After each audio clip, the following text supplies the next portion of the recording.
So guys, yung daddy ko may siyang bahay. Napag-awayan namin guys. Ayoko pa maulan ng daddy.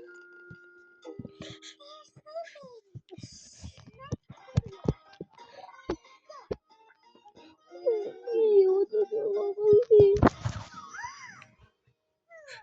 Hindi ko naman pwede mangyari sa amin.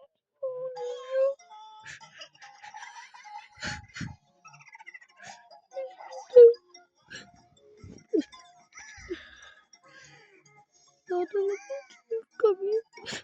Wala si daddy.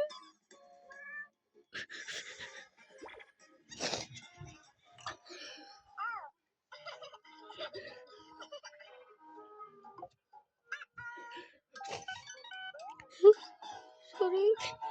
May sakit na kasi lang. Kasi hindi na po ibili ng gamot si Happy kasi hindi nagpapadala sa daddy.